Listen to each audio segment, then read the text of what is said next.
What's up, everybody? Welcome back to the Martian and Ozzy podcast. This is our 23rd podcast together, and this week we're going to be analyzing the UFC 271 pay-per-view going down this Saturday, the rematch between Izzy and Whittaker, and a great main card, solid undercard, 15-fight pay-per-view card, and it's going to be a lot of fun to break down these fights. I'm joined, as always, by my co-host, Ozzy. How we doing this week, Ozzy? Ooh, 15 fight card. Coming off a little bit of an L last week. I think that might have been my fourth or fifth losing event since we started this. Obviously, ended up on a sour note. Had that Strickland points prop there. Sal Diamato, just I don't know who's paying that guy, but there's no way he's really judging those fights seriously. And then you got that Puna decision, just an awful one. So yeah, back on a pay-per-view card. I think we've got like 5 or 6 consecutive weeks coming up here, and a little bit more of a favorites leaning card here, but some good matchmaking, and I like the bout order up and down the card. So excited for it for sure. Yeah, that's one thing that sticks out is they really organized this card well. We got Bobby King Green kicking off the pay per view. Rojo and Phillips should be fun. Cannonier-Brunson, number one contender, and then Lewis and Ty in the co-main. I think they just made the right decision, and I think it'll end up being a good pay per view because of those decisions. Also, a loss last week for me, 3.7 unit loss, pretty much wiped out my profit for the entire year. But that pick I gave at the end of the podcast last week saved me from a brutal week, I guess you could say. So looking to just put that card behind us last week. Not even going to recap the bets or nothing like that. But we got 15 fights, so we might as let, let, well, let me quit let me dwindling just on the yeah pass and keep going. let me just go super quick. Obviously with the L. So if Puna wins, ends up with a winning night. Obviously, my Jason Witt pick did not come to fruition. He was leading in the fight. I think I saw he was like a 3-1 favorite. But ultimately, Jason Witt did the Jason Witt. But I think best bet of the card for sure, one that we endorsed was John Castaneda. Looking forward to seeing him in the future. Look really good in the pocket, like we kind of broke down his striking and was all over. Miles Johns there. And best bet over 2.5 in the battle versus Gore fight. I think that brings my side to 6-2 on these best bets. So looking to keep that Nah, we're rolling. not we're not doing Look, sides, yo. I'm It's just we saying. either win together or lose together. This is true, but I'm just saying if anybody's keeping track, these things are 6-2, and most of these I'm trying to keep these at close to even money or keeping the juice low. But I agree, we try to discuss these and give a good two-teamer. But yeah, I thought last week was an okay card. Some good spots, and let's roll it to this pay-per-view one that right on deck with the Super Bowl right after. So it should be a great week overall. So let's get it going. Well, one of our listeners, Ronnie, sent out a pick. He did straight bet yours and not bet mine as well. So I took a little offense to that, but he made the right decision because Marc-Andre Bayou did not come through I for us. told But you, I told you that Chitty. I was on the over. whatever. I was on the over, so I lost on the fight as a whole as well. But I don't know. These chins be cracking sometimes, and going against these Nigerian dudes. I myself, right? We were against what's his name, Hakeem as well. So maybe not great to go against these Nigerian guys. Yeah, and especially considering it's Black History Month, Black History Derek, Month. Derek Yes. Derek Lewis is undefeated in Black History Month, and that's just something you gotta consider. We gotta think about all these factors when capping these fights. All Intangibles. right, but not enough bullshitting around. We got 15 fights. We're starting it off in the welterweight division. We got Jeremiah Wells taking on Mike Mathea, making his UFC debut. Wells minus 235, Mathea plus 200. You want to start this one off, Ozzy? It's Sure. a Yeah. kind of a tough fight. Sure. So, Wells, I was looking forward to him fighting, higher up the ladder. He was supposed to fight Jake Matthews, and I think he was like plus 150, plus 160 there. And I liked him in that matchup. Here, he's fighting a guy in Blood Diamond who, he only has a few MMA fights. I think only 3 overall. Some kickboxing fights as well. But he's been out of the MMA scene for like 1 or 2 years. Obviously, he's only getting this spot because of Adesanya at the top of the card. To be honest, like obviously I have to lean towards the Jeremiah Wells side just because I know that he's a much more well-rounded has some wrestling, has a jiu-jitsu black belt, trains with a good camp, and has killer power on the feet. But obviously, this guy's a wild man. Sometimes he comes in swinging with his chin up a bit, and I think he's definitely coming for the finish here. So that under is that price at minus 163 or so for the under 1.5. I think these guys come out, looking to finish each other, early on. So I definitely lean towards that. I probably have some of that, myself just for action for the first fight of the night. But I think that Blood Diamond's probably going to be try to establish range, keep Wells off of him with some straight kicks up the middle.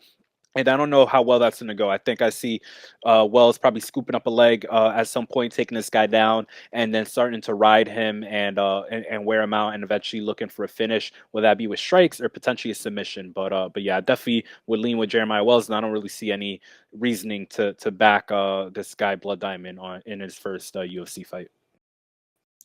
Yeah, I agree with most of that. I mean, Mathea only has one fight available. That was 2 years ago. So, barring any like massive improvements over the past 2 years, I don't see this matchup being a good one for him. I mean, in that fight against Gillies, you see him get pushed against the cage. You see him get clipped with some punches. The guy has some like decent kicks on the outside, but in the pocket does not look good. And he's probably going to be in danger here on the feet with Wells's power.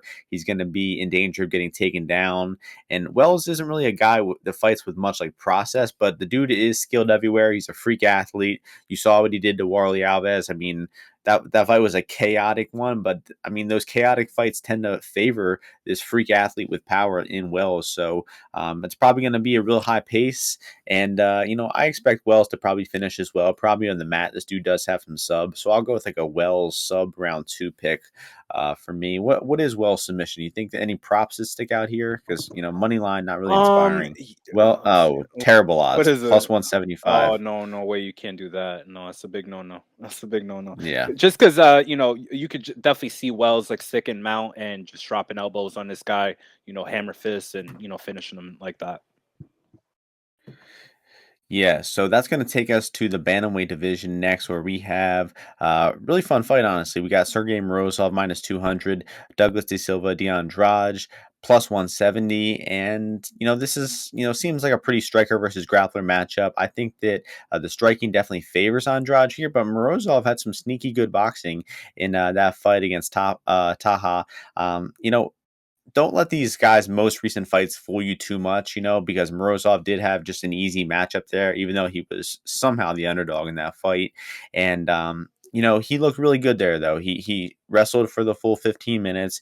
He hit multiple takedowns. He showed off his good top game, and he's going to be looking to do that here as well. And rewatching some footage of Andrade, watching him get taken down, stuck on bottom with Barriault, kind of accept bottom there. He got taken down by Leron Murphy briefly in that fight. He got taken down and put a beating on by Peter Yan. I'm definitely setting a high ceiling for Morozov here with those comparisons, but I feel like the behavior of Andrade getting taken down and held down is there on tape, and I kind of think that makes me think that Morozov will wrestle his way to a victory here. And I think his boxing is like solid enough to not be completely washed out on the feet either. So I'm pretty high on Morozov. I've been impressed with what I've seen from the guy. Has a deep background before he got to the UFC, and I think this is a spot for him to wrestle for a victory here. So I'll go with the favorite pick here. I'll say that Morozov covers minus 200 on his way to a decision win. Cool. Yeah. So, pretty high level bantamweight fight. For me, I've got both of these guys rated, power rated pretty highly. But when I'm looking at the odds wise, I do see some love, obviously for Morozov, and people have adjusted him quite a bit off of that Taha win. But at minus 200 versus a guy in Douglas who at 135, this guy's like a mutant. Like this guy's got no fat on him, pretty explosive, has some good striking. I think has a black belt in jiu-jitsu. Obviously, the problem here you see with him is, as you mentioned, maybe some of the complacency to get held down, get held in the clinch. And Morozov, obviously, a pretty good wrestler, has some good transitions, and like you said, he's not lost on the feet. This guy has got a lot of experience fighting high level guys, got a lot of rounds under his belt. So I think this is gonna be a really really good fun matchup. But I would lean towards the Douglas side at this plus 170 or anything above plus 150. Honestly, I lean towards him as a bet. I don't know if I'm gonna pull the trigger yet, just because I think that for Douglas to win this fight, he probably needs to land some big shots, probably hurt Morozov, Sergey, let's call him Sergey, um, and shut down that wrestling, or potentially gets maybe a takedown of his own. But I don't really think he's gonna look for that at all. So I'm kind of looking at actually the over or the goes distance in this fight, just because I think both these guys are very durable. Both of them, even if you think that Douglas, even looking at Douglas's record and that he gets a lot of finishes, he does still fight a little bit cerebrally. He does pick his shots pretty well, I think. So I definitely do see this fight going the distance. These guys just locking up, in the grappling, stalemating a little bit, and then when they are on the feet, or especially early on, looking to kind of find openings and set things up, as opposed to just going out and bombing each other. And obviously, both guys have a lot of experience taking punches, so I think both of them have solid chins, and would lean for this to go later on, which probably would favor Sergey. But on the value side, for me, I'd lean towards Douglas at this moneyline price. Yeah, it should be a fun fight there, though. Two of those guys are both entertaining to watch. Got high expectations for that one. And that's going to take us to the middleweight division next, where we have a very closely lined fight. We got AJ Dobson making his UFC debut, -112. Jacob Malkoun, -108. What are you thinking? And I think this is the closest line fight on the card. Yeah, It is. definitely. It So is. what are you thinking It about is. this So one? that definitely didn't start that way. AJ was a much higher favorite, which obviously a lot of people always speculate on contender series guys when they are this favored. And you saw some action come in on the Malkoun side. Obviously people have seen Malkoun. They think in that last fight, wrestle down Al Hassan for 3 straight rounds, just stick to him like glue. Hit takedowns basically on demand.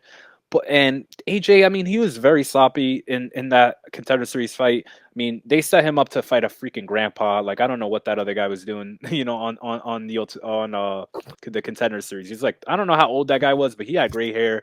I don't know. He looked like a fucking science teacher or a physics teacher, whatever. He had no business in there. And the takedowns that Malkoun's shown me, I just don't see them working on a guy like AJ Dobson. Like, he's catching this like head outside single to, like, putting his inside leg in deep, and kind of just tripping him down as he ran the pipe. Like, I don't think that's working here against Dobson. So I kind of side with the like fading this steam.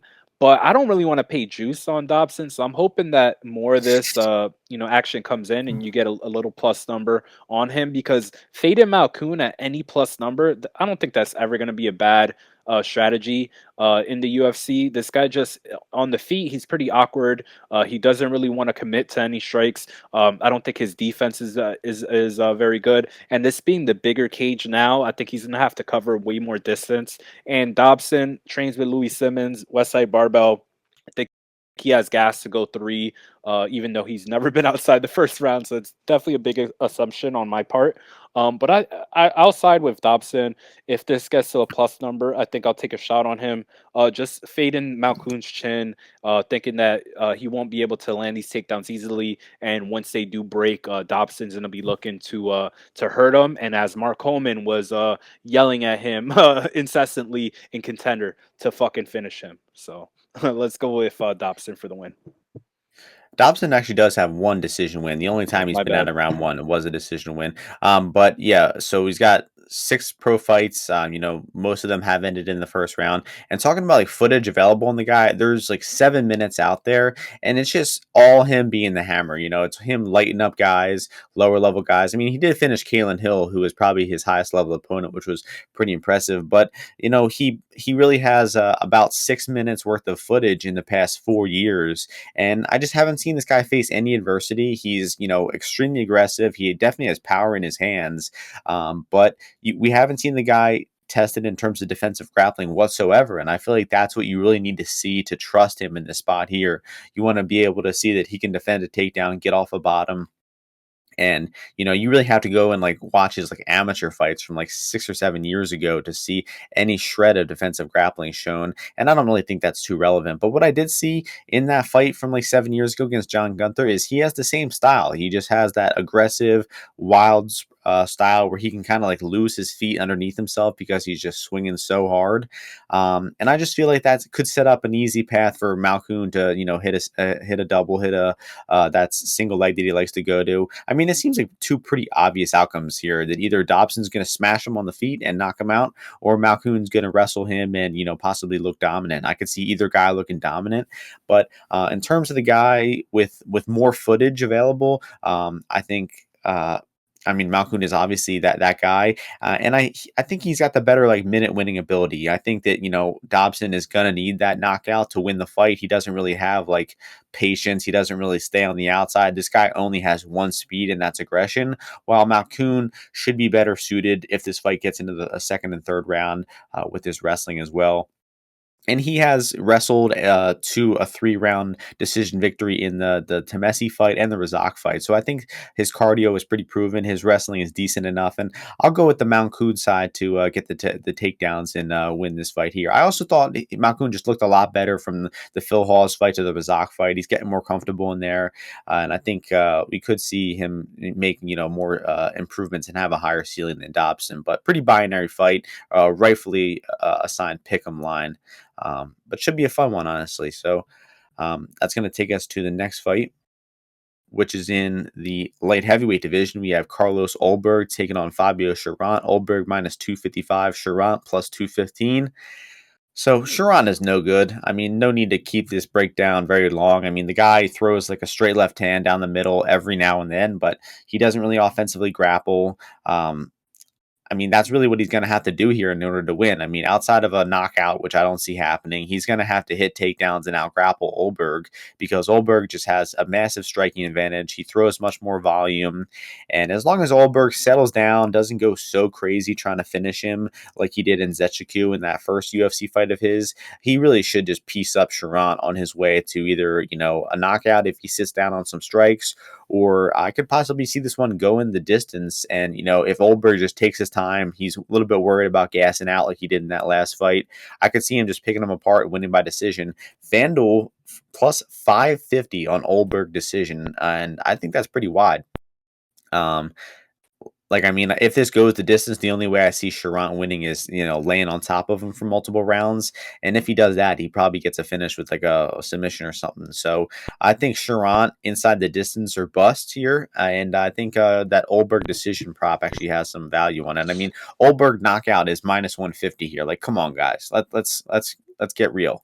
I don't think that's the way to go. So, what are you thinking about this Yeah, I mean, 205 looking at matchup? this fight, like my main issue with Fabio-Cherant is, I mean, this I don't think this guy is like violent enough to be in this division. Like in actuality, like to put it bluntly, like Ulberg obviously tired himself out from hitting Kennedy, but there's no way that Cherant is going to stick around for the damage that Ulberg's going to be putting out on him. And I don't think this guy's looking to go 0-2 in the UFC. You saw the first clean punch that William Knight hit Cherant with, absolutely folded him. I don't know if he went directly unconscious on that, but like he didn't even think that William Knight could pivot off and land that. I think it was a right hook, right, or a left. I don't know. He was moving off. It He was was moving off left. to the side though. But Ulberg pretty long for the division, moves pretty well for a guy that's like 6'3", 6'4". Has kicks, has some punches. Can work in the clinch and has a good check hook of his own. So I think that Cherant's probably looking to come clinch here, look to scoop up double legs, but I just don't see him having consistent success with that. I do think that maybe he can, this guy's what is he, the water buffalo? So I think that he could have some success coming forward and holding on to Ulberg. But as soon as this guy tires out at all, I just think that Ulberg gets off. I think he's going to come to fight a little bit harder. Who is plus 500. I think that's quite good. Because I think that he himself will be conservative in the first round, right? Plus 150 for round one. So I think he himself will be a little conservative. I wouldn't be surprised at him hurting Cherant in the first round, but I think that he's gonna be a little bit like pick his shots a little bit more. Whoever's in his corner, if he does hurt Cherant, will probably be like, pick the shots, and be a little bit more precise. So I think that I could see him getting him out of there in round two, and I think I'll play that for a little, a little play, a little sprinkle, and maybe just Oberg round 2, finish here. Yeah, just thinking about it now, I mean, Cherant would be such a moron if he didn't try to grapple in this fight. Maybe we're like underrating his This guy, intellectual ability here because if where go ahead. Cherant is from like Massachusetts, man. Those guys, they don't know, like they're bad at grappling over there. Like these guys are not. I don't know. Like Joe Lozon has not been working with him. Like Mike Rodriguez, all these guys. So I think he's gonna try. No, he's gonna definitely clinch at some point, but I just don't see, like, he's not. I don't think he can put Ulberg down cleanly, like, or authoritatively, like where he's not gonna be able to get an overhook or an underhook and get back up. So, I think he will look to grapple. I think in that Myron Dennis fight, he started grappling when Dennis started like getting off on him. So yeah, I definitely agree with you and think that he's gonna lean on that. But there's no way. I mean, Oldberg is going to be training that defensive grappling pretty heavy. I mean, I think he'll be prepared for what comes at him. Next fight is a fun one. Pretty surprised to see this one actually this far down in the card, but this has all the potential for a really great fight. Renato-Moicano taking on Alex Hernandez. Moicano minus 160, Hernandez plus 140. Your turn to start this one off. Fun lightweight fight. What are you Awesome thinking? lightweight fight. Two guys that had it. Have had fanfare for sure. Moicano down at 145 had some fights going into the top 10, and Hernandez after his fight with OAM, I legitimately thought this guy could potentially be a top 10 lightweight, and boy was I wrong. Right after that fight, he started getting butchered up by once they started pushing him to the top of the card, or the top of the rankings. And I think here is going to be another potential misstep for him. Hernandez, he does have great skills in terms, or great attributes in terms of he's quick. He definitely has power in his hands, and you would think he's pretty well rounded, right? He has some wrestling. I think his jiu-jitsu is not too bad, and when he's on the feet, he's pretty accurate when he is firing off these shots. But there's something off with the guy, man. I don't know if it's his confidence all the time, but once you stand up to him a little bit, once his gas tank, starts to wane a little bit, I think that he loses the confidence in being able to either one get a guy out of there, or two, maybe it's that he doesn't like what's coming back at him and he doesn't feel he can avoid it. I think you definitely saw that in that Drew Dober fight. Once Drew Dober started pressing back into him, started standing up to him, and started countering, he was immediately on the back foot. Same thing with Trinaldo, although not much happened in that fight, and the Thiago Moises fight as well. Like Thiago Moises completely started clowning him in the second and third rounds with not very good striking. Like if you ever seen a Thiago Moises fight, you would not come away with that from that thinking that he was a striker at all. Now in this fight, we are seeing some action coming on Hernandez. Moicano, you would think he's younger, but this guy's about to be 33 years old. Did you know that? Would you think that he was going to be 33 years old? Kind of. And I would guess more like Yeah, you would think, 29. right? That's how old I'm about to turn. So we actually have very close birthdays. But Moicano, I think here I do think that he is potentially vulnerable because just how I see his fight playing out, I do think that Hernandez is going to be able to land on him early on. I think he does struggle a little bit with the speed, some of those offbeat counters, like some of the things that you saw Fiziev hitting him with in the pocket, finishing combinations, right? You see that come up in the Korean Zombie fight as well, where he just gets hit with that overhand, the Aldo fight. And even the Herbert fight. Herbert, though, he has really loose hands and quick hands, definitely more so than Hernandez. But yeah, I do see Hernandez potentially landing early on him. But later this fight goes, I do see Moicano's just style and presence taking over and hitting on those faults in the game of Alexander Hernandez. I think he's gonna start chopping out that leg. I think he's gonna start landing that jab on Hernandez as his reflexes start to slow, and potentially maybe even getting into the clinch and finding a takedown here. I don't think that Moicano can land any like single legs or double legs in this fight, but I think that potentially if these guys get to the clinch, you could start seeing Moicano start to shrug Hernandez over, get to his back, start working trips in there, and get him to the ground. But I don't really see him finishing Hernandez, and you're seeing that his submission prop, his inside the distance prop be pretty low, right? Like not very generous on those, and definitely people have been steaming this over. So I'll pick Hernando-Moicano here. I just think that he's going to be chipping away at Hernandez if he can avoid those big right hands and follow up hooks and potentially maybe a head kick or two. I think he ends up starting to take over this fight late, but I'm not too comfortable laying this -160 number. I'd be looking to wait and try to get in on a live line on Moicano here. How do you feel about it though? Yeah, I'm thinking the same way. I mean, I think Hernandez is going to be a threat in round one. Like you said, Moicano just doesn't seem to react to punches too well early on. I'm not really loving this 155 weight class. I mean, he was fortunate to pick up 2 wins over guys who are really bad grapplers, but I could see him not really sticking around at this weight class. Moicano just been kind of a disappointment throughout his career. I feel like the guy has had he's got incredible skill. I just think he's not really lived up to his potential over the years. And Hernandez seems to have like some identity issues when he fights. Like if he's going forward, going for the knockout in round one, he's successful. But if he tries to fight technical, if he gets in like a long extended fight, the guy does not thrive in those situations. Like you were saying. And grappling wise, considering that Hernandez wasn't even able to hold down Drew Dober, I think the grappling should pretty heavily favor Moicano here. When it gets to the ground, it's going to heavily favor Moicano. But I could see the wrestling exchanges being even. I could see Moicano having some trouble taking him down just because Hernandez is strong. He might have come from a wrestling background as well. The calf kicks are going to be a big weapon for Moicano here. We saw Thiago land some really hard calf kicks on Hernandez, and Hernandez is so heavy on that lead leg early on. I mean, he attacked the calf kicks in the orthodox stance, and right away Hernandez had to switch to southpaw, and he was rendered pretty much like ineffective from that southpaw stance. So look out for Moicano's leg kicks to be a thing here. And yeah, I agree with your assessment of probably pass on Moicano before the fight. Wait to make sure he doesn't get knocked out early on, and then look to live bet him here. And I kind of agree that it won't be a finish either. I think that I could see this one going the distance. Moicano by decision will probably be my pick, but I'm worried about round one here. I'm not a big fan of Hernandez. It would kind of suck to see him get another, knockout here. It would probably be the biggest win since Dariush for sure for him. So, yeah, I mean, hopefully Moicano can avoid that early storm and get this one done later. But very fun fight. And another fun fight next. We're only 5 fights down, 33% of the way there. And we got in the bantamweight division, Hani Lawrence as the big favorite.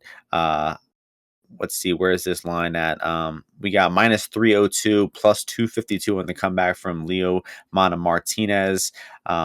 So we call him Hani. That's Ozzy's inside joke. I've kind of like gotten so used to it that I actually call it him Hani by default. Because the guy's just a tremendous grappler. The guy's got pace, he's got cardio. 3 fights in a row where he's grappled really heavy, set a really high pace, and was able to dominate the fights late. And I think this fight is a pretty clear knockout or bust situation for Martinez. I don't see him being able to win a decision. I mean, the guy barely scraped out a decision over Guido Canetti, and Canetti slowed down tremendously in those last 2 rounds. I mean, he's a 42-year-old bantamweight, so you can't really blame the guy. But Martinez got outstruck in round 1 by Canetti. I mean, he was just getting lit up with kicks, leg kicks, wasn't checking any of them. And rewatching Lawrence's fights, he knows what his strengths are. He knows he's not a boxer. He stays on the outside. He throws a few kicks. He throws some leg kicks of his own, and then he looks to hit those takedowns. And we have seen Martinez get taken down and put on bottom, stuck on bottom in multiple scenarios. The Perry fight, the Draco Rodriguez, and the Rivera fight of his, he was taken down and spent some time on his back there. Eventually got subbed by Draco in that pretty sick triangle transition. But I just don't think that Martinez is a good grappler. The guy's definitely got some power in his hands. Knocked out Ricky Tercios, has some nice regional knockouts. But I mean, in that Canetti fight, I was really unimpressed with what I've seen, and I think that our boy Lawrence is going to stay on the outside. He's going to time those takedowns appropriately, and his cardio and his wrestling is probably going to lead him to victory here. Some props I like for this fight is the late Lawrence props: round 2 plus 850, round 3 plus 1200. I think those are must plays at those prices with the pace that this guy puts on people. So I like Lawrence to probably get a late stoppage here in round 3 or something like that. What are we Love this thinking, Ozzy? fight. I think these two prospects are pretty good. Mana obviously I think left a bad taste in a lot of people's mouths last time out, right? Missed weight, had some personal circumstances going around, but came in missed weight. Had a guy in Guido Canetti who I don't know how many wins Guido Canetti had in the UFC, but I mean like 40-year-old guy, like people expected him to get an early finish there, and obviously that did not happen. Hani on the other hand looked great, and I thought in the contender series, right, took down Jose Johnson a bunch of times. Was passing guard, looking really good there. Same thing against Vince Cachero, and he comes from like kind of like a kickboxing, karate background as well. So on the feet, he's definitely not a fish out of water. He moves pretty well. He's pretty quick there. He kind of moves around and it kind of draws you in, and then he works his grappling game, which is pretty high level, man. I really think that this guy does have like some of the better wrestling in the division, and definitely for a guy that's only 8 fights in and is definitely considered a prospect here. Mana does have one punch power, which is a little bit rare for the 135 division, right? You don't see too many guys putting guys to sleep that quick and that early. But I think physically, you kind of see some faults there. I don't know if it's from him being sucked out from the weight. He is a 5'10", 135er, but I think he's a little weak. I think that once he does get put on the ground, I think that Ronnie is going to be able to run circles around him, get to dominant positions, and start putting a beating on him. But this Mana has been training with Rafian Stotts. He's been training obviously with his boy Adrian Yanez, and I believe the last month or so he has been over at Glory MMA with James Krause. I don't want to overrate that too much because obviously Ronnie's at Sanford MMA and all, but I'm hoping that this is probably a better camp for Mana than what he was doing his last fight out at -300. I don't love backing, Ronnie here. I think if you're, playing DraftKings, I think this is a good fight though to target because Mana. I think a win for Mana is definitely inside the distance. I don't really see him being able to, hurt Ronnie multiple times over a 3-round fight, and get a win here. And I think that a Ronnie win is probably pretty dominant.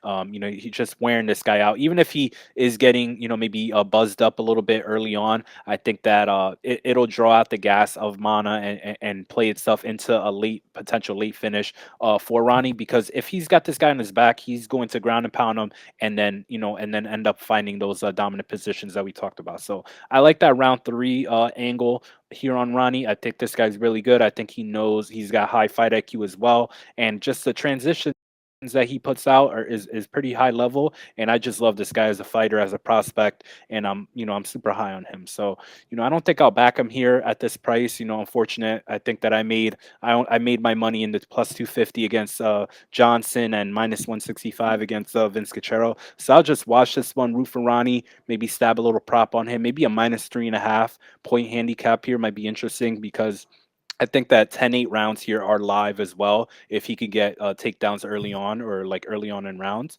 But yeah, I'll side with Ronnie. But I do have some guys that are interested in Mana for that one punch power that I mentioned. But let's roll with, it's still heat season, so let's roll with Ronnie. Yeah, looking at 5 dimes, that point spread is a very playable number. So look out for that. Um, Moving over, and that's going to take us to the light heavyweight division. In the next fight, we got Maxim Grishin -170 taking on William Knight +145. William Knight, one of the craziest physiques in the UFC. What are your thoughts on this light Tick. heavyweight? Another light heavyweight Third fight. one. What is that? The third Tick one? Willie here. Tick Willie coming in here. Quick turnaround. I like Tick Willie being active, right? I think this is what that guy needs, man. A guy so green like him. Like I think he's still teaching like CrossFit weightlifting classes wherever he's at. But yeah, man. I mean, the main concern with me for Grisham is that weight miss in his last fight against Jacoby. Right, this guy's a former heavyweight who's now down at light heavyweight, and there's no way that could be an easy wake up for him. So I'm hoping that he hits the scales, with not too much issue, and comes in with decent conditioning, because you definitely need it against a guy like William Knight. William Knight's a guy that, if you don't have the conditioning, it's hard. First of all, it's hard to get him out of there, right? Obviously, because he's so physically strong. I think that he's able to withstand, some damage coming his way, and he can, catch up to guys later in the fight goes. But Grisham, obviously, that Jacoby fight, I don't know how they scored that for Jacoby. Like, that was one of the most clear, like, first rounds and third rounds that I've seen in a while, where they ended up messing up the decision. So that was kind of strange. But I like Grisham here. He's pretty long for the division. He uses his jab pretty well. He'll fire off low kicks as well. And in the grappling department, I think he's pretty solid. Now, I will say, when he is exchanging punches, whether you're against the fence or we're in the pocket, like, he's got no head movement at all. Like, right? He's not really throwing punches and then moving off to angles from there. He's kind of just throwing, and then he's like looking to see like where you're going next. It's not He doesn't really disengage too much, so it's like really like an extended combination, there. But he's got pretty good timing. I do think that he can counter William Knight often, especially given the reach advantage. But I am cognizant of the big bonk coming from the other direction from William Knight. So, if I was to play this, I think I would have to maybe look at, maybe like a pseudo hedge with Knight KO. I'm a little hard pressed without Grisham gassing, seeing William Knight win a decision. So, at this I think the line here is somewhat fair. I would definitely not play William Knight at this price. If this goes a little lower, I will consider Grisham, just because he's just so much better, than Knight. He's got like four times, the fights and the experience in the cage, high level fights as well. Um, but yeah, just the weight miss and the potential weight miss and cardio issues for Grisham, and the lack of head movement and defensive awareness with a guy that is throwing bombs back at you is the concern. But I'd pick Max to win this fight, and probably by decision would be my estimate, because I think that Eric Nixick will probably be telling him to mix in the grappling a little bit. Yeah, I'm in agreement. I mean, all logic points towards Grisham winning the fight, which doesn't mean a whole lot in William Knight fights. But like you said, like four times as much experience, the skill advantage in pretty much all areas of the fight. I mean, distance striking is probably the closest area of the fight, but I mean, 5 inch height, 5 inch reach. The much better grappler, much more experience, much better at getting off a bottom if he ever ends up on bottom. Like, we've seen Grisham get taken down by Johnson in PFL and then get back up, while we've seen Knight get taken down by Dao and Jung and just get stuck there for long periods of time. I mean, Jung really dominated him in the grappling there. So if Grisham comes in with the right game plan to push him against the cage, wear down that size on him, and look to get some takedowns, he should win the fight, pretty easily. You can't be too confident though, because I mean, Knight is such a freak athlete with such great power, and he defies the odds time and time again. I mean, he was a big underdog in round 3 versus Menefield, but just did the right things at the right time. And a lot of people like are talking that was a controversial decision. Like the fucking media on MMA decisions all scored it for Menefield. That's bullshit. Menefield did nothing that round, and then the last 30 seconds, Knight showed some aggression and he won the round. He did what he had to do, and he stole that decision. So, Knight is not that bad as I'd probably have thought he was in the past. But Grisham really should have him covered here. So, I mean, I'm pretty much in agreement with you. Grisham probably decision.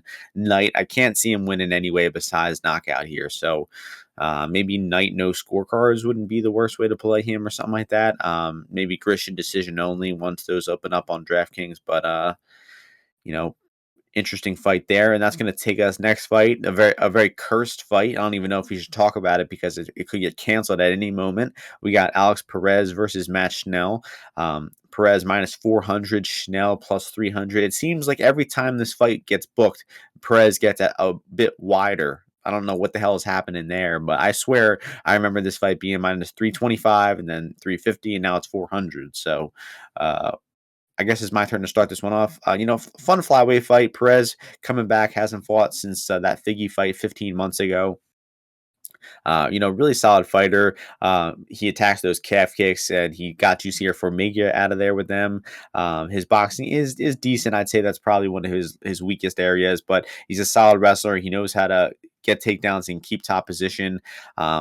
Schnell is a bit of a noodly guy, has a kind of a weak chin. He got outboxed by Bontarin over 3 rounds in his last fight. And he's kind of just a versatile grappler. He gets put on bottom, but he can attack with submissions off his back. I just kind of think that the leg kicks of Perez here, the takedowns, the top game of Perez is probably going to be too much for Schnell. But I see it being a high pace. I see these guys, looking for finishes, and no matter where they're at in the fight. So I could see this one actually ended inside the distance. Or maybe the under and 2.5. I mean, I guess it is favored, so it's not like I'm picking anything too bold here. But the fight probably is going to end by finish. I'm leaning maybe a Perez arm triangle or something like that. But looking at the props for this one, Perez submission plus 450, that's doable. Schnell by sub plus 1,000, not bad considering the guy does have some decent triangles and whatnot off his back. But should be a crazy fight that ends inside the distance.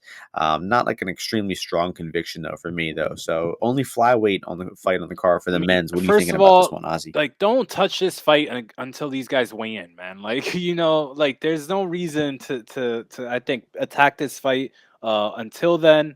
And definitely be looking only at the prop side of things for me. Just Schnell, I mean, on the feet, I don't really think this guy has very good process overall. I think at flyweight, he looks to be, way too slick. And the issue when the best time that he's ever looked is against Tyson Nam.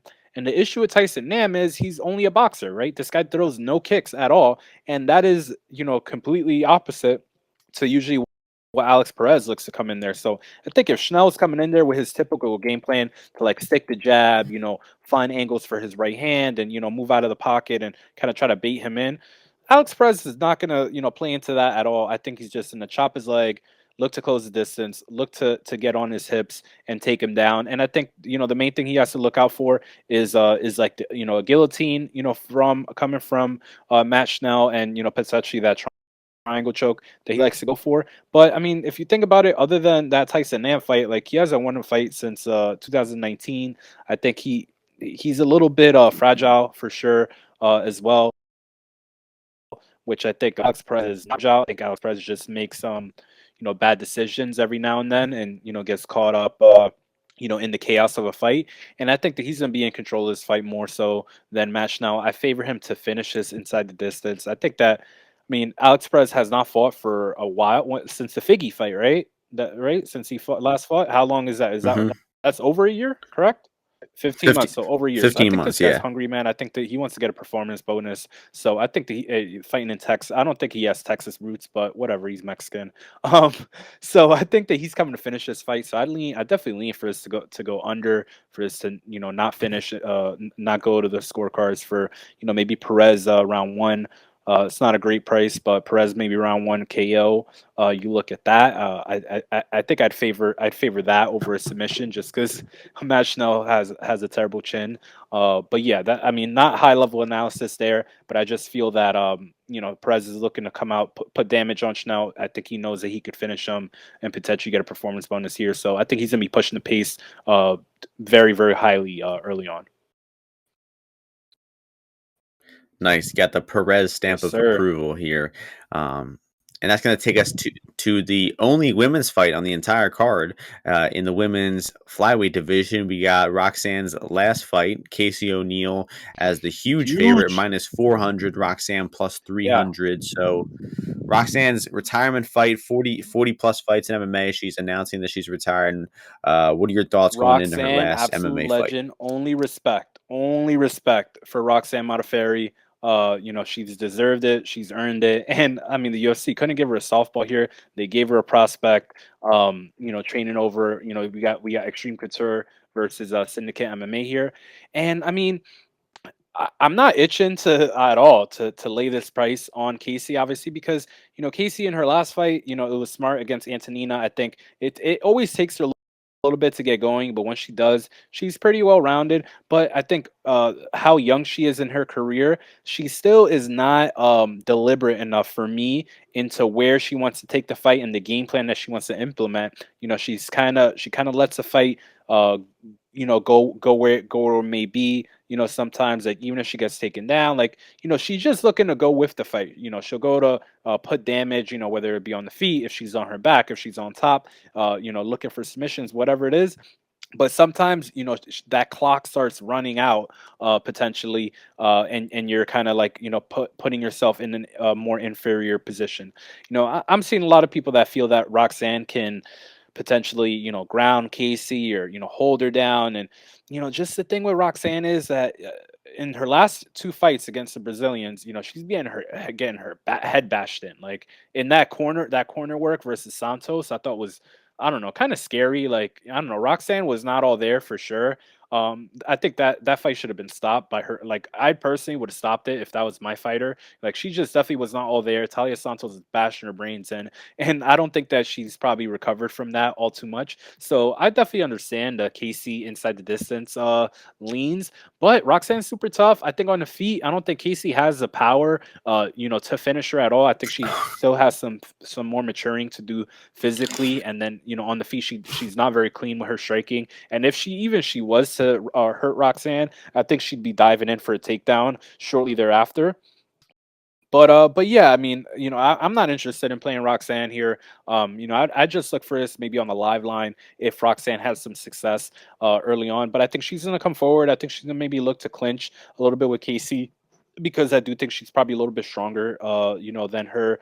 And then look to take this to the ground. But this is definitely gonna be a pass fight for me. I'm not gonna touch it. I think that playing women's, you know, uh, inside the distance props at, these short numbers, like, under plus 300, is usually a bad idea, minus EV, and, no real reason to do that. So I'll pass in the fight. I'll pick Casey to continue her rise up to 125 ranks, and, get a decision win, I guess, over Roxanne.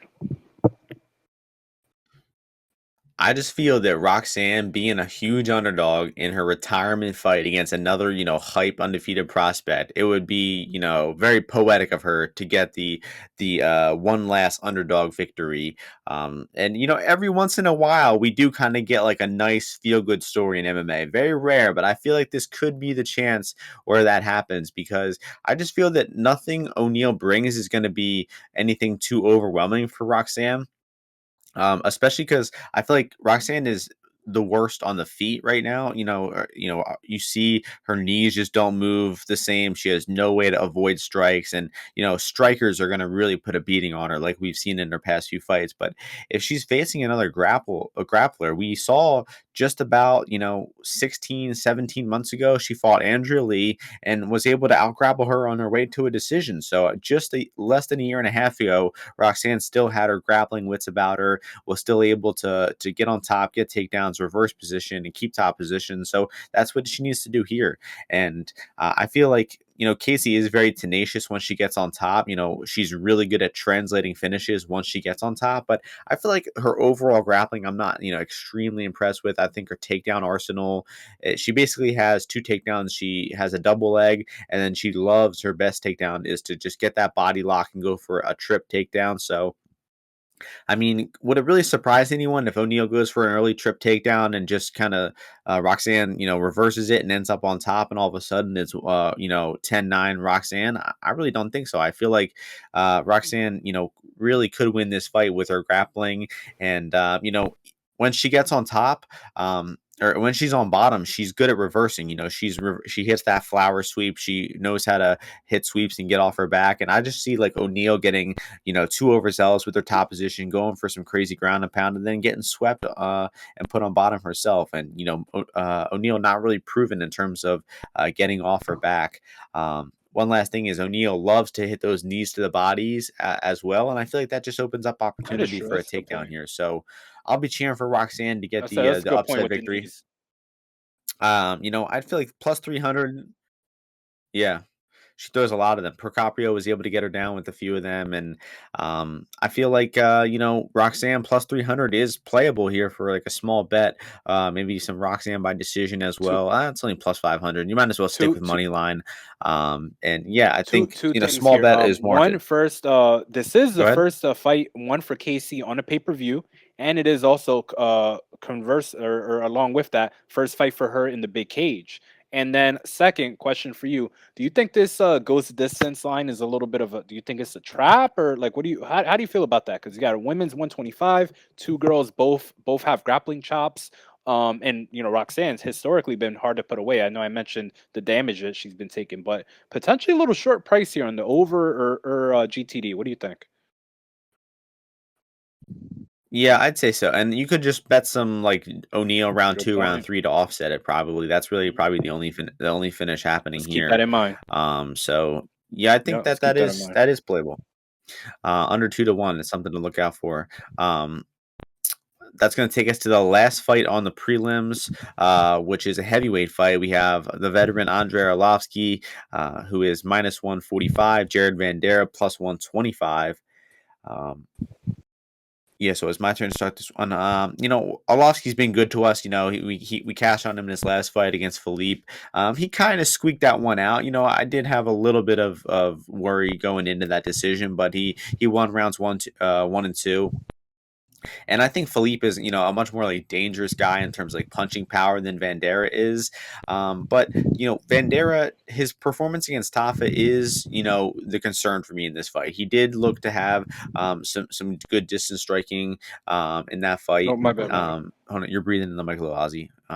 Um, he did have all good. He did have some good distance strike in that fight. Put up a high tempo. He picked up the pace as the fight went on, and that was something we hadn't seen from Vanderaa. He typically hit takedowns and got top position finishes before the UFC, and then out of nowhere he put up a striking clinic, a high output, good cardio performance against Tafa. So I mean that is worrisome. I mean if that Vanderaa shows up here, he could give Arlovski some trouble. But just thinking the wealth of experience that Arlovski has, he's so much more comfortable at distance. I feel like even if that version of Vanderaa shows up, Arlovski should be able to get his calf kicks going, just be the better boxer, and be able to overcome that volume with some skill and some counter striking. So I'm still going to be picking Andre here, but the line movement is kind of making me hesitant. Like last week, I was thinking, oh yeah, Arlovski should get this one. I don't really understand why the line is so close, but the market being like so confident in Vanderaa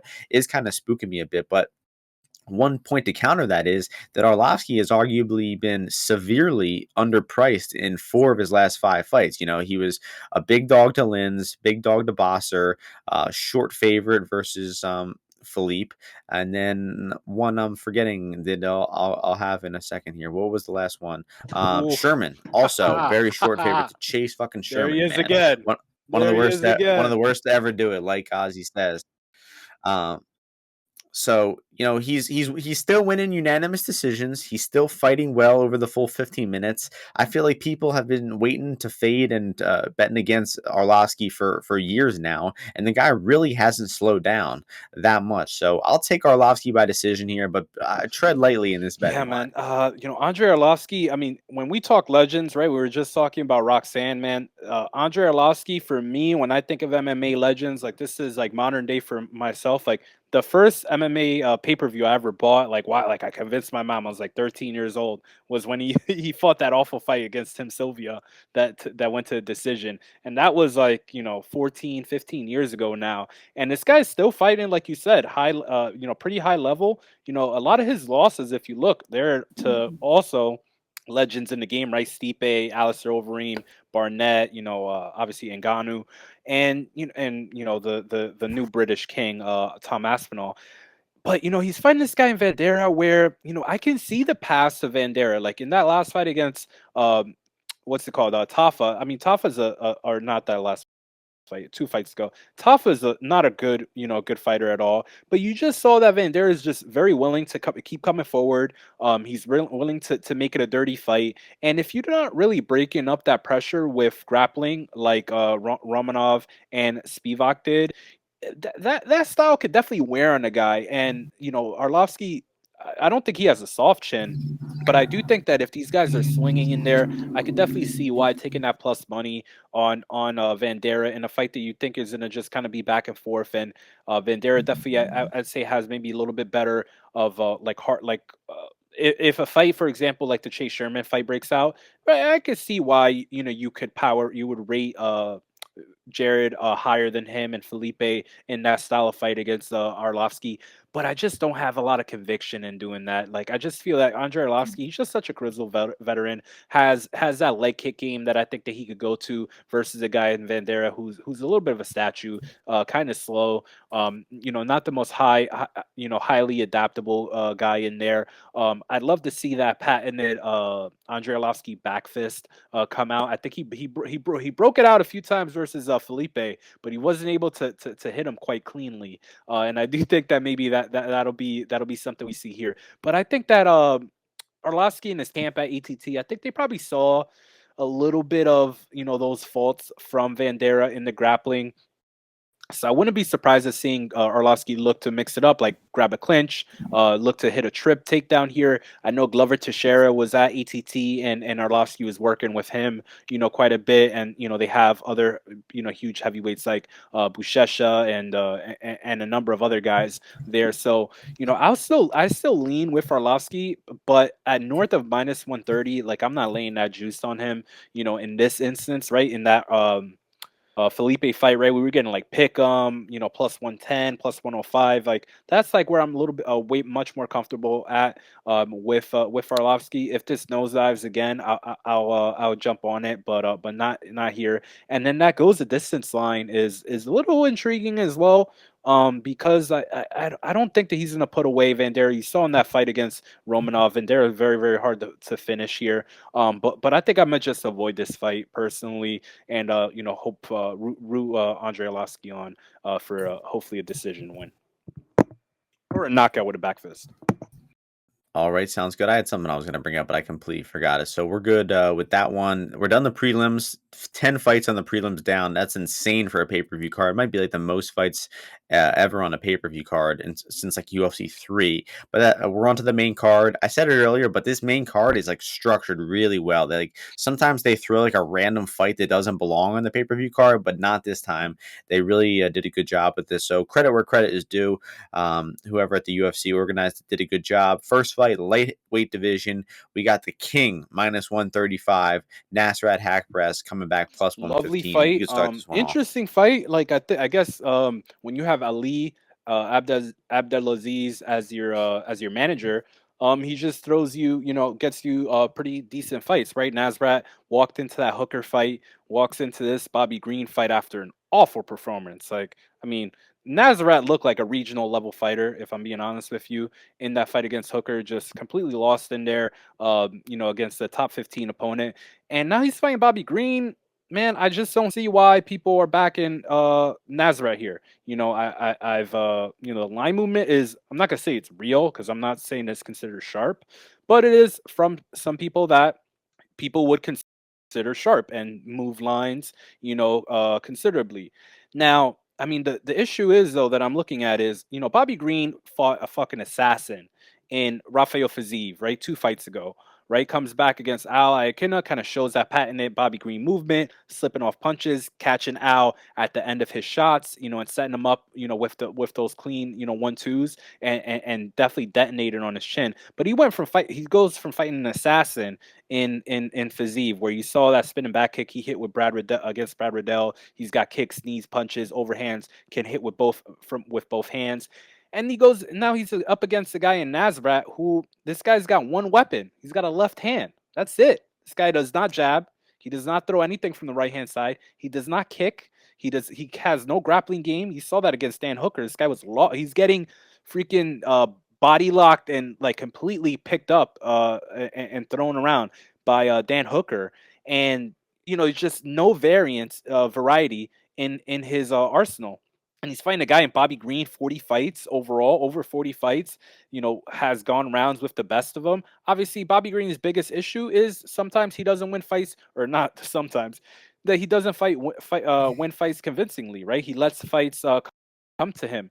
But I mean, I feel like the Moises fight was a robbery. I won on Moises that night, but that was a robbery. And then, I mean, I just don't see how you could back Nasrat here, man. Like Bobby Green can move from both stances. Great head movement, throws kicks. It is pretty accurate when he's throwing his hands. Can grapple as well. Has great conditioning.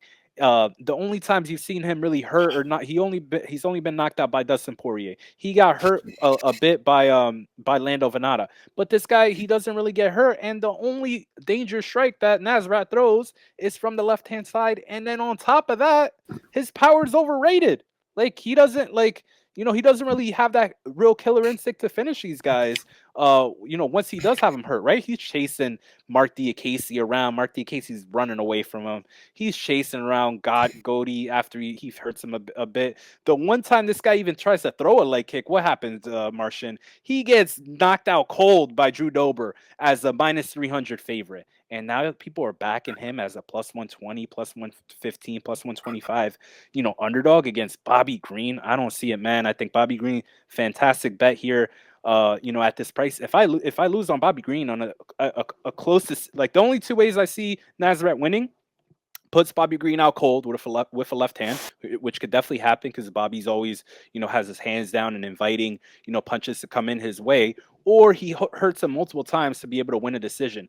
Other than that, I just don't see how Nasrat is not hurting Green and also still winning a decision. I think the shots that come up the middle, the straight punches that Bobby Green, puts out there, I think are going to get to the target much easier, cleaner, and more often than these like looping overhands and left hands that Nasrat's throwing out. And I think he's gonna, win this clearly. And I don't know, being able to back Dan Hooker at minus 140 or minus 145, and now Bobby Green at similar pricing is a gift. So that's how I feel about this fight. Yeah, I can't really say it much better than you just did. I agree with everything you just said, honestly. And they put this fight on the main card for a reason. And let me tell you something now. It was not because of Nasrat Haqparast. This is going to be the fucking Bobby Green come out show. He's been kind of popping off for the past year and a half since the pandemic, really. And the only real minor hiccup is that Moises decision that slipped through his fingers. But the guy's been just fighting to the best he's ever fought. This guy's always had great skill everywhere, but he's just really putting it together, getting a lot more serious, fighting to his highest potential these past few fights.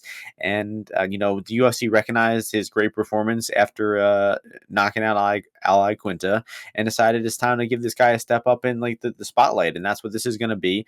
Nasrat just looked awful versus Hooker at everything. I think that matchup could translate pretty well here. I don't think Green is going to be offensively grappling as much, but I just think Bobby Green, like you said, much more defensively sound, much more comfortable, way more experience, can fight from both stances, got solid defense. I just don't think that Nasrat's bringing anything new that he hasn't seen.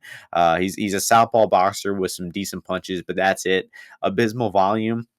And I think that Bobby's gonna win this one pretty clearly as well. You can never be too confident it's gonna be like a 30-27, but I think he's gonna at least get two clear rounds here.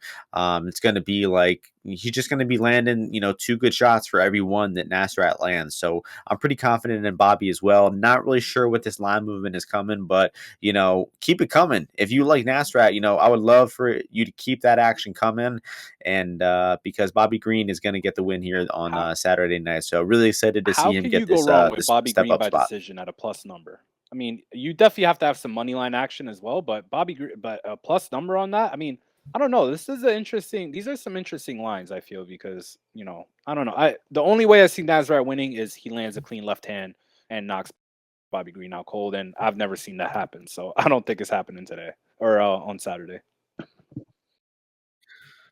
Yeah, plus 190 on FanDuel. You're probably getting a little bit more better of a price considering Green coming off a knockout win too. So Good maybe you're point. Good getting a point. few extra cents um, favorable there. But next fight should be a real fun one. Should be all the ratings on the wall for a barn burner. Bantamweight division here. Kyler Phillips, big favorite, minus 425. Marcelo Rojo plus 325. Rojo's, a solid offensive striker. The guy's got some skill on the feet when he's throwing strikes, but that's really about it. He's not good defensively. He's not a good grappler. He doesn't have good cardio. He's been hurt to the body. He's been hurt to the head. You can't really look at his last fight too much against Jourdain. It was short notice. It was up a weight class, and he did all right in that fight. So, you got to kind of cut him some slack for that one. And you got to cut Phillips some slack too for the Paiva fight because, he definitely didn't lose that fight. I think it was a draw at minimum. He kind of got robbed of some 10/8 there in round one versus Paiva. And he just gassed out because he spent all of round one knocking Paiva out like several times and then was just adrenaline dumped and gassed out in those later rounds. But Phillips is very versatile, man. The guy's got great kicks, solid punches, good wrestling as well. And I think he could cover this price tag easily if he grapples. I think he can make it a little bit closer, but still look like a favorite if it strikes. But considering the cardio dynamic, Rojo's defensive grappling deficiency, I think that Phillips is probably going to get this one done without too much trouble. And the Phillips sub prop, like that one a lot, plus 550. I think that should be closer to like plus 300, honestly. So, some good value on that one. And I think Phillips probably subs Yeah, him in the second or I've third. been pretty high on Kyler Phillips, except for when he fought Song Yadong. I think that was the one time that I sold him, and I think that was obviously a bad timing there. But I mean, I agree. I echo a lot of these things. I think the main thing too is this is Marcelo Rojo's first fight at 135 in the UFC. Obviously, I think he only has one fight in the UFC, but he's been off for a while. And I don't think this guy's UFC level, and especially not at a level where he could compete with a dude like Kyler Phillips, who is just so versatile, moves pretty well on the feet, is able to draw you in, so he can use his grappling, when he wants to. I think if you look back at that Gabriel Silva fight, I was personally impressed with some of the ground action that he had there, just some of the movement that he had while he was on top, switching from top half guard to side control to mounts and just moving around him. And this is a guy in Silva who's decent in his own right, on the ground. And then you saw in that Cameron Ellis fight, he just butchered that guy, sliced right through him. And he doesn't have too many submission wins on his record. I think that he wants to fix that though. I feel so. I definitely like that submission prop. And just on the feet, yeah, Marcelo Rojo, when he is you know with full of gas like early on, his shot selection is pretty good, right? He'll mix up some body shots, he'll throw some kicks out there, he'll fire off that right hand. He's not harmless on the feet, but obviously he's going for the kill in his own right. But I don't think that. I mean, I really struggle to see him be able to finish a guy like Kyler Phillips. I think that Kyler eventually either lands a big punch on this guy, takes him down, and then submits him, or just right from the bat, or maybe like 2-3 minutes in, shoots the takedown on Marcelo Rojo, starts wearing him down, starts putting down some elbows on him, and then eventually cuts through his guard and gets to a dominant position. So I'm gonna be on that submission prop for sure. I'm gonna be on this under for sure, and I think that Kyler Phillips is gonna put a show. Like he's gonna show out on this dude Marcelo Rojo. I don't see this being possible for this to become a war or any of that nonsense. I don't see it one bit, not at all. Like Marcelo Rojo, weak, cutting down to 135. And I saw one. He's another one of Brandon Moreno's boys, and I saw Brandon Moreno's other boy, Fulon, whatever it is, get completely iced by a grappler in his own fight this past weekend. I just don't think these guys are UFC level. Similarly to that Blood Diamond guy, I think they're throwing bones at some of these guys that are. I think maybe it's a clause when you're a champion, you get like two friends into the UFC or something like that. But like, I think that Marcelo Rojo's getting finished, first or second round here, and I'm gonna have a few iterations of that in for this event, for this fight. I mean, Rojo is knockout or bust. So if you like Rojo, plus 800 for the knockout. And looking at the prop, Phillips knockout is plus 100 and Yeah. sub is plus 550. What the fuck is that about? So those are off. So take some of that sub prop. And that's going to bring us to the number one contender fight. Winner of this fight is probably fighting the winner of the main event. Middleweight division, we got Jared Cannonier minus 152. Derek Brunson plus 132. Blonde Brunson been on a tear, winning as a dog time and time again. But I Yeah. feel like his luck So could run up on this one. this is So the second what are you Jared thinking about fight that this, I think Ozzy? we've taken a look at, right? That last fight versus Kelvin Gastelum was one of the first, the first podcast that we did, or a few podcasts in, and I think in that card, I kind of mentioned how I was not really sold on Jared yet. I was kind of questioning, his market pricing there, right? I think we mentioned that you bet him, in like a cancel fight against Costa, where Costa was like almost plus 200, and then he was getting a lot of respect versus Kelvin, and even against Whittaker. But after that Kelvin fight, okay, like now I kind of see, like I saw everything that I needed to see from Jared, and why he was getting priced as he was, and why people were high on him, and Adesanya was talking him up and all this. I thought he looked great in that fight, man. I think the stance switches that he brings out, the ability, the power that he has from both hands, and the dexterity that he has in both his kicks and his punches, right? He could throw head kicks with both legs from both stances as well, right? He could switch up to his to a southpaw stance and throw that right head kick, and vice versa, and he can switch seamlessly between orthodox and southpaw, right? That right hook that he drops Kelvin with is off like a little quick switch to southpaw, where Kelvin doesn't really see it. I think he maybe like feints a jab and throws that hook in.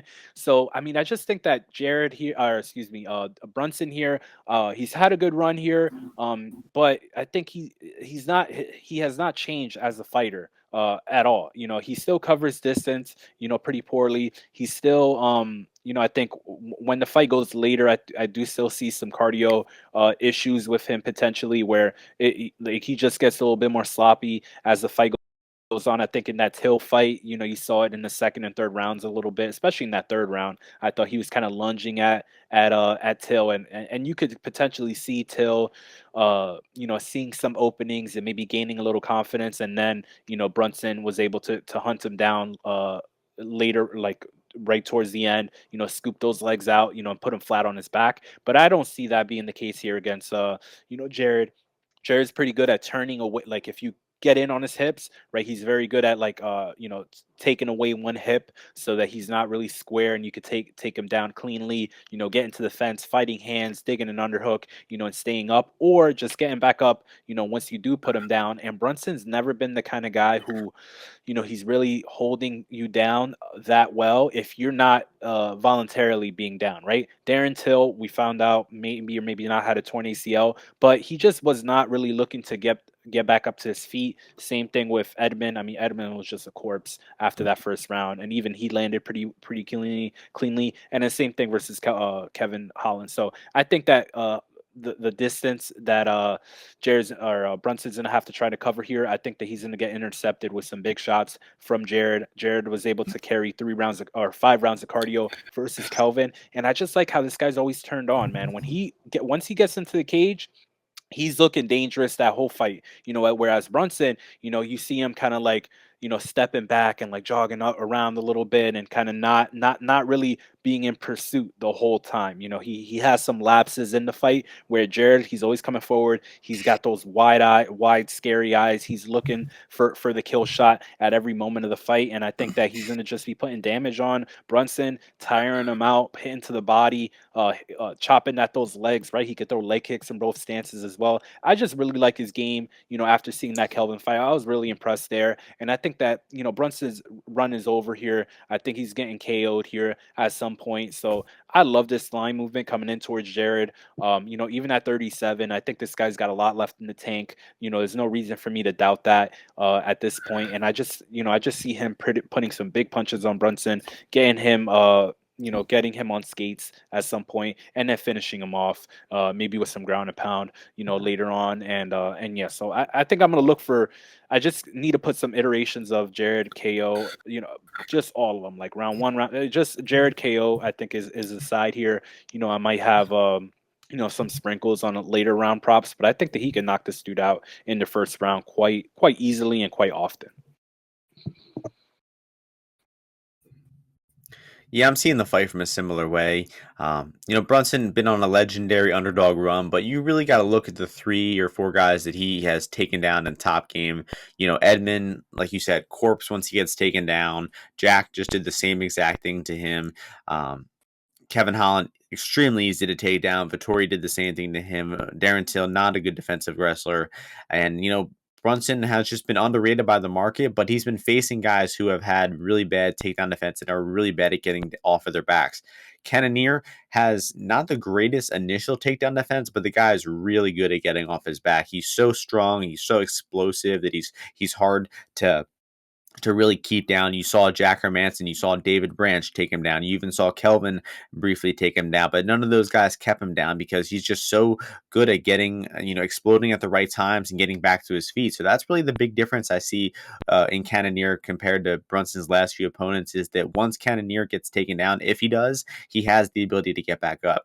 And when this fight is on the feet, 90% of the hard shots are going to be landed by Cannonier. I don't think many people will dispute that. Also was very impressed rewatching that Kelvin Gaston fight. I mean, the guy is, close to an elite striker, man. He's got really solid tight boxing, and his kicking game is one of the most like surprising things I've seen. Is like, I mean, he rips the legs. I mean, he's got good head kicks as well. I mean, the guy's just a really good kicker, and I did not expect that from him.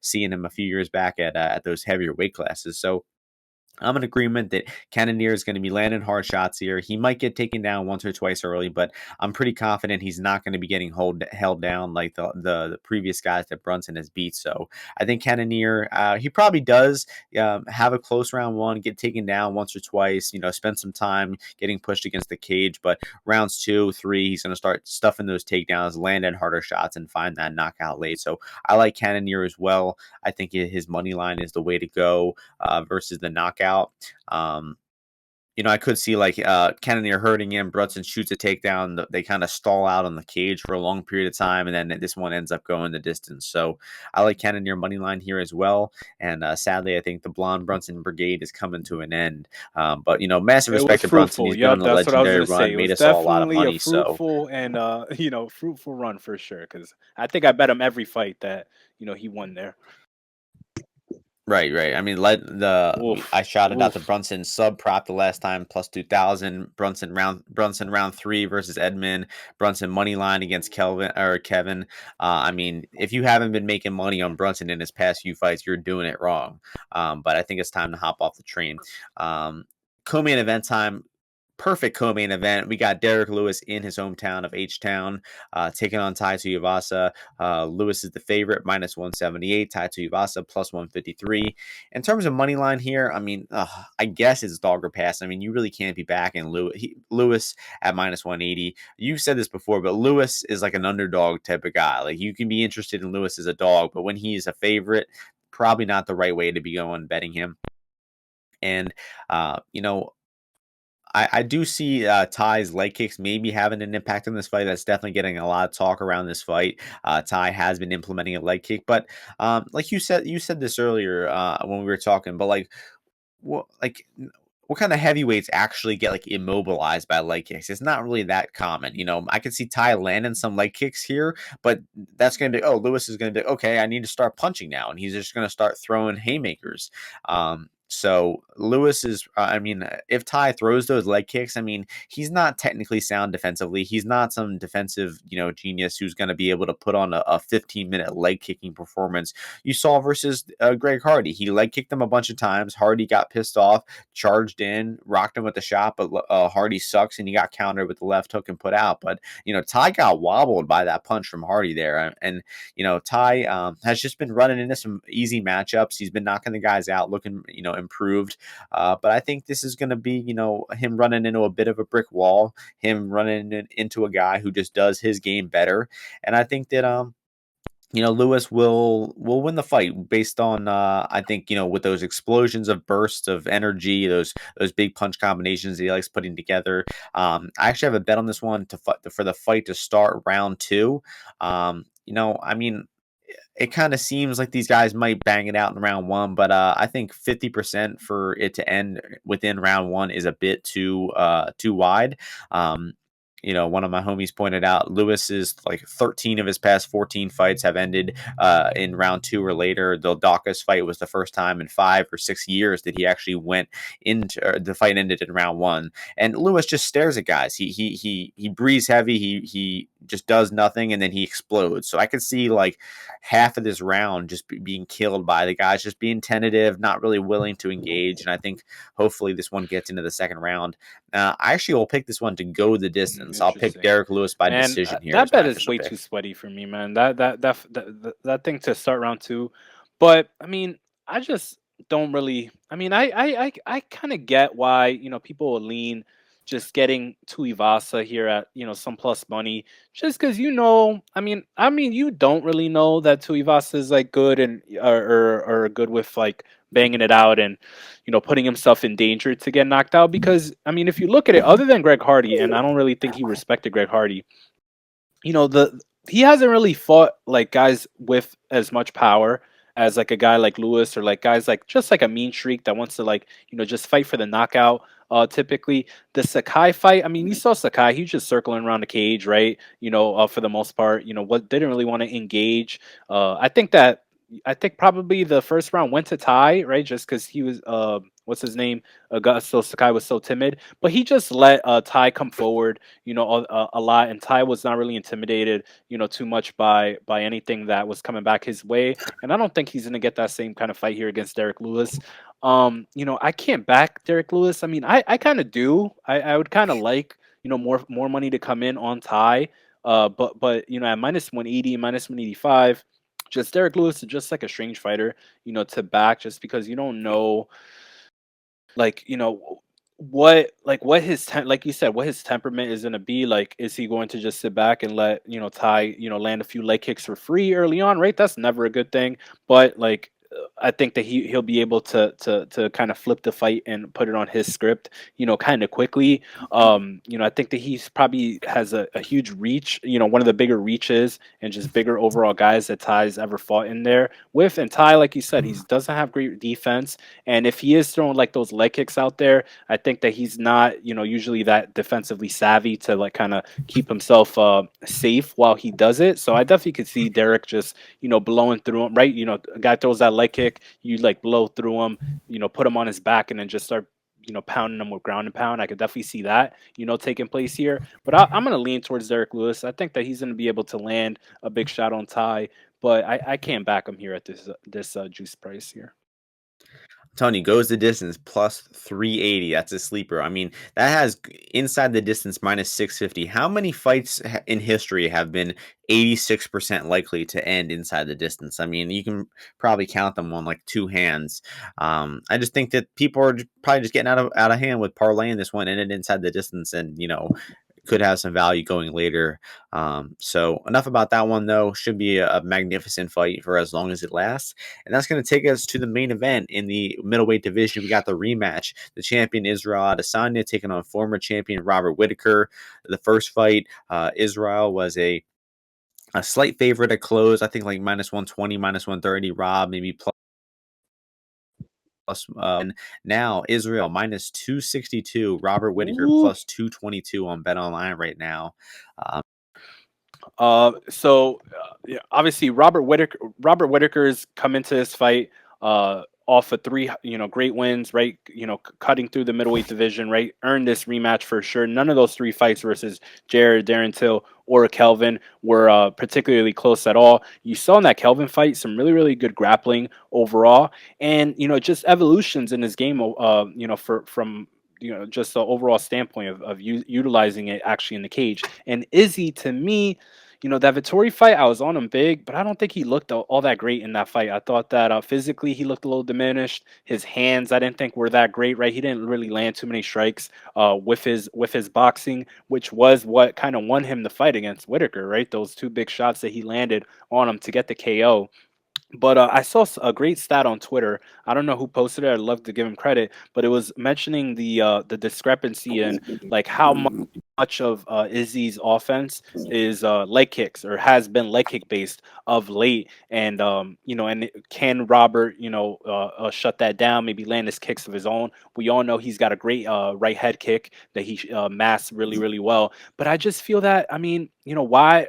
Obviously, the sharp side people are gonna say is going to be Whittaker, right? This big plus number. It's like, very, different from the first fight that they had.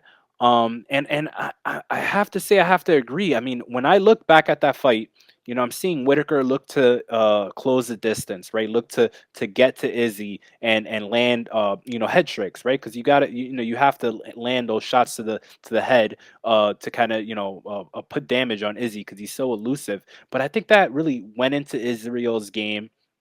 Also, you heard Whittaker saying like, "Man, like I just really wanted to win that fight. I really wanted to knock him out. Like I hated Izzy so much." And I think we're gonna have a much more intelligent and measured approach. I think we'll see some leg kicks here from Whittaker when Izzy is moving and leaning back a lot. Because I mean, some of those shots that Whittaker was throwing, they were missing barely, and Izzy was just leaning back around them and all. And I think that he's gonna be more intelligent in picking those shots. Look to maybe chop at those legs, maybe hit the body when Izzy is like leaning around and moving away from those punches, and then potentially looking to land these takedowns as the fight goes on. Look to clinch, look to wear Izzy out, and take some wind out of his sails there with those takedowns that he definitely can hit. And I think he's definitely really underrated grappler. I think that I don't know what the line would be. I mean, both these guys to finish by submission, either one is 20-1, right? You can get a 20-1 on each of them. I think that's solid because I do think we're going to see some grappling here. So maybe, fight ends by submission is like a like a super sneaky play here. But I think that Whitaker is going to be able to have a lot more success here than the last time. I don't think that the KO is going to be coming easily for Adesanya here. I think that Rob is going to be a lot more defensively savvy. I think he's going to know that he needs to cut down on those opportunities for a guy like Izzy to land, because from what I've seen, Adesanya, he's become more of a striker where he's not necessarily creating those huge opportunities to land big and find those big shots. He's kind of reacting, right? And that's what a good striker does, right? They find those holes in your game. They find the opportunities that you give them. But I think if Rob can cut down on some of the aggressiveness, let the fight come to him a little bit more, maybe look to counter Izzy himself, and utilize his well-rounded game more. It's what's gonna bode well for him and make this fight much closer than the first time around. So I mean, I gotta back Robert Whitaker here. I've had him. People laughed at me after that first fight where I was like, man, you know what? Like I still feel that Whitaker is the best middleweight in the world. And some people could listen to this and say, man, this guy's crazy. Like obviously, Izzy finished him easily 2 times in the first fight, but I think that's bold, like sung true, right? Me having him number one by his domination of the other three guys at the top of the division in his last 3 fights. And I think that I'm going to be proven right potentially here again with backing him here. Obviously going against Izzy and all like a champion that burned through the division on his way up is never, really fun to do.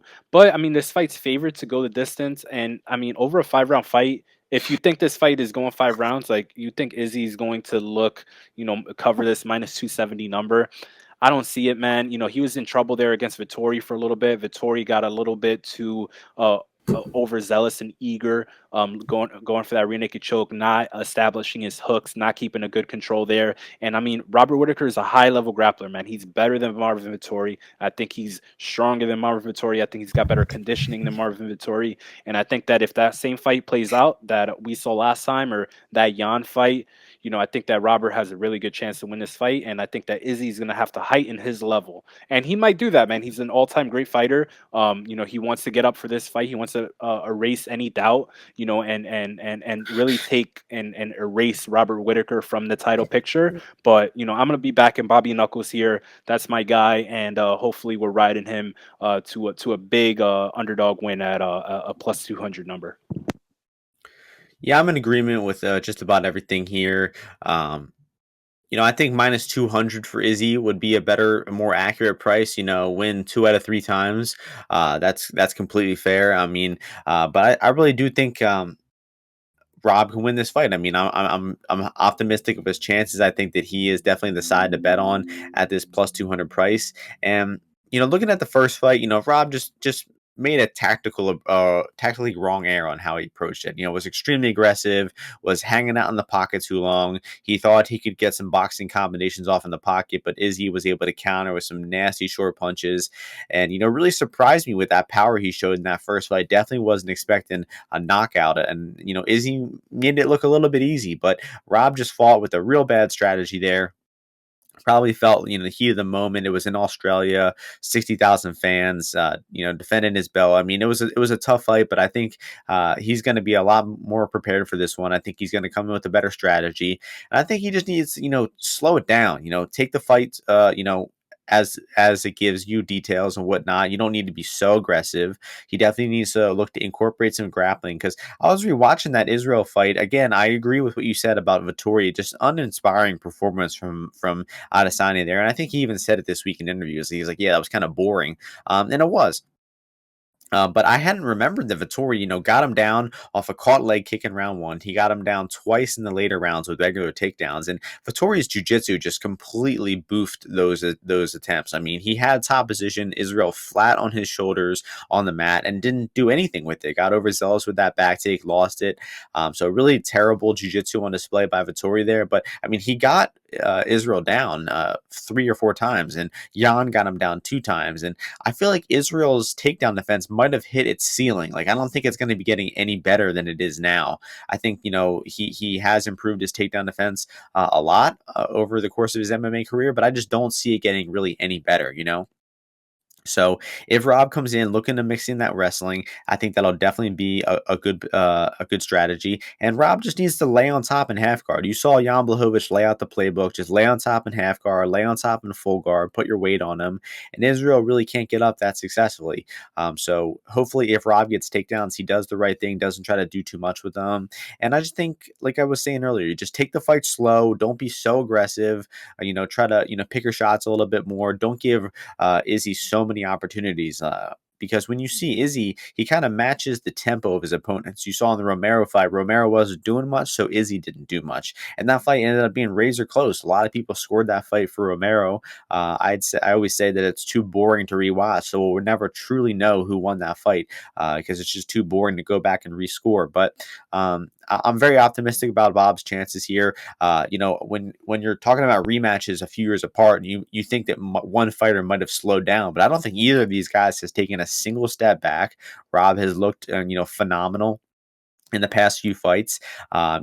Just putting on clinics, like you said, over those guys, looking good over 5 rounds. His cardio is on point. He can go the full 5. And I think he's got his confidence back. I mean, this is coming at a perfect time. I think, the UFC loves doing rematches the past few years, but they waited a good amount of time. They let Bob get some wins under his belt. They let him get his confidence back. And I think he's going to come in here, full of confidence with the right strategy, ready to make those changes from the first fight. And I just think this line is pretty wide. I'd say minus 200 plus 170 is where I line it.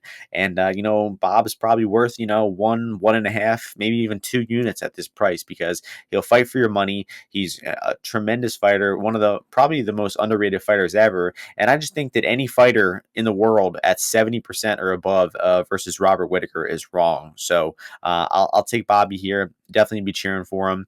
And, my concrete prediction for this one is that it goes the distance.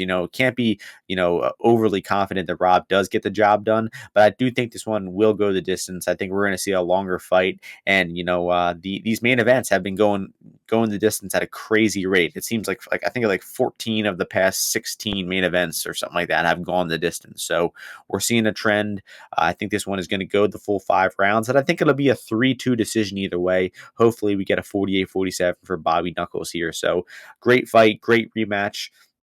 And that's going to do it for this podcast breakdown. Any closing thoughts on the main event before we get into our best bet parlay? No, man. I just think that Robert decision line probably has some value here. I think that both these guys are going to be a lot safer here, and 5-1.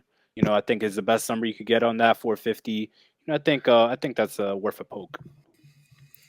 Yeah, I like that as well. Ends by sub, like you mentioned, that's plus 1,000 on DraftKings if you It's like good. that. 10%, 10%. Where a fight that I think there's grappling, not bad. And that's going to take us to our best bet parlay of the week. I did fail you guys the past 2 weeks. I honestly gave out winners. I did not. So hopefully I'll try to pick up the slack a little bit. Who are you going with Oh, you your got to go best bet of first. the week? No, you're going Okay, first. You're okay, going I'll go. first. I'll go first. I'll go with the King. I'll go Bobby King Green minus 135 on Bet Online now. Anything under minus 170, I honestly endorse. Okay, okay. I like that play. Last week I didn't want to open up my mouth, but obviously I didn't love the MAB, but I like Cannonier, obviously. I narrowed it down to two plays. I was either gonna go with the Morava, the Sergey versus Douglas over or GTD. But instead I'm just gonna go with I'm gonna go with Bobby Green, man. So you have no, you have Wait, wait, no, wait. you said you have Jared or Bobby Green? No, I got Bobby Green. Yeah, I got Excuse the me, my King. bad, my bad. I was narrowing it down to Jared or the over in the Sergey fight. So I'm just gonna go with Jared. So we're gonna do the two favorites on the main card. Plus 189. Plus 189. So I mean, I think this is. I mean, I'd be surprised if you get the market better price from here on either of these two guys. So I think we'll get some closing line value on both of them. Lock them in together, lock them in separately, and let's go to the bank because I'm definitely heavily betting both of them this week.